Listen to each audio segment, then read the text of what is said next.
What's going on, Park Hoppin? This is Jay, also with geeksandgamers.com, and I just kind of want to go over this article and just talk about it.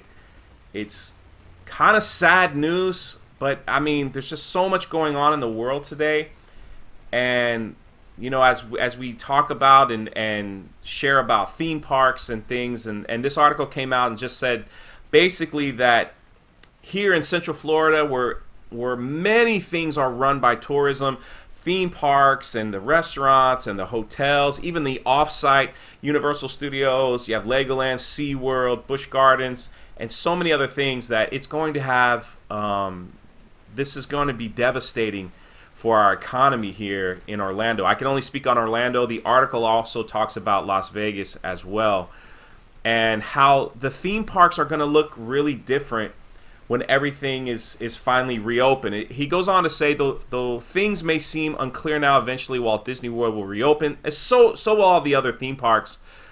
But according to Orlando Sentinel Scott Maxwell, some things will be very different for the resort and Orlando and Central Florida in general when it does. Again, most of the money that comes into Central Florida is from tourism. People visit from all over the world. They come to the Magic Kingdom. It's probably one of the most, if not the most visited places in America as far as theme parks, and people want to go to the castle. That's why the Magic Kingdom, if you've ever been, the Magic Kingdom is always packed. It is always packed. No matter what day of the week you go, no matter what time you go, the Magic Kingdom is always packed. People want to go and see the castle. They just do.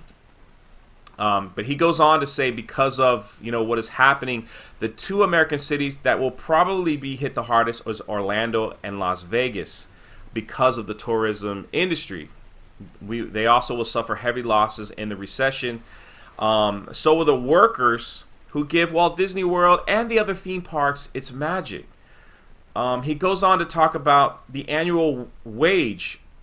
It says it places Orlando, not very high, because half the jobs they're paying $34,000 a year or less. For many of these people, even though the salary and the pay is low, even though many of them are making minimum wage, they love being a part of the community of Disney. They love being a cast member. They love everything about being a cast member.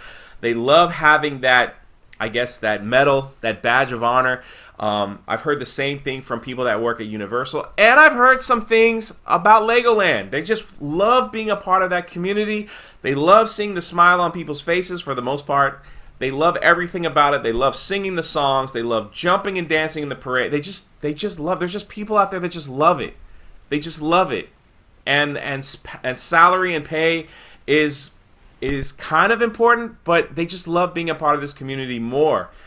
The last day that Magic Kingdom was open before they closed, I was there, and to be honest, I was able to ride almost every single ride. I could have ridden every single ride at the park that day. It was that empty.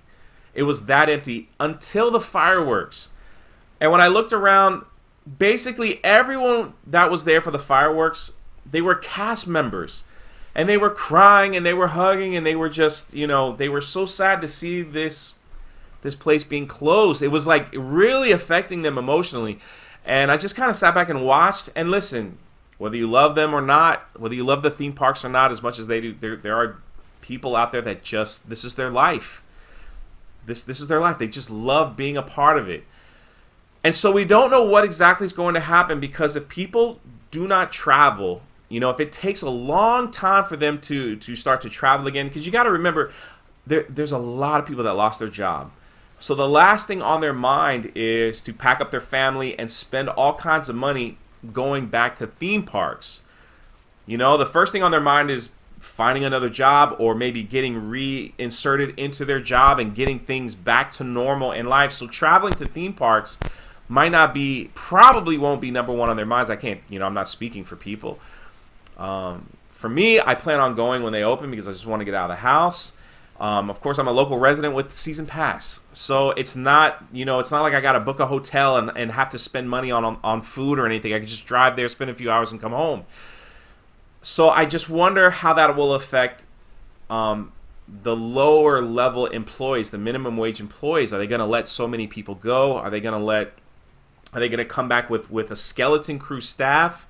And so what will happen? The article goes on to share that he's saying that there is no magic that can resolve the situation, only serious reevaluation and a change in policy. So, what will the theme parks look like when all this opens?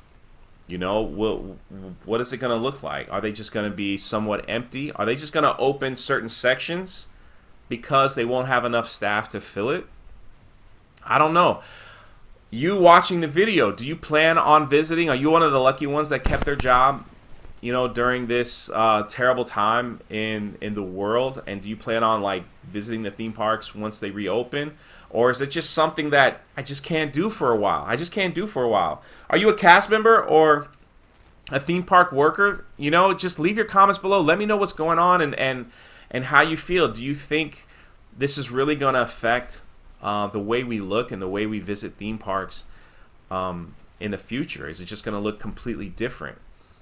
So we're just going to see. Listen, I don't know. I just like to have a general discussion and see what you guys think.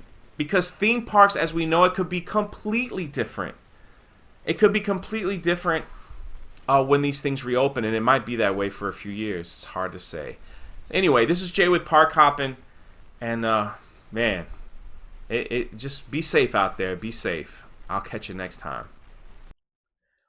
Hey everyone, it's Jeremy from geeksandgamers.com, and if you're a fan of Geeks and Gamers, please go to our website, visit our merchandise store. We have t-shirts, hoodies, hats, beanies, tank tops, and in the very near future, we're going to have many more products for you to choose from. So thank you for the support. We appreciate it. You guys have a great day, and we will talk to you later.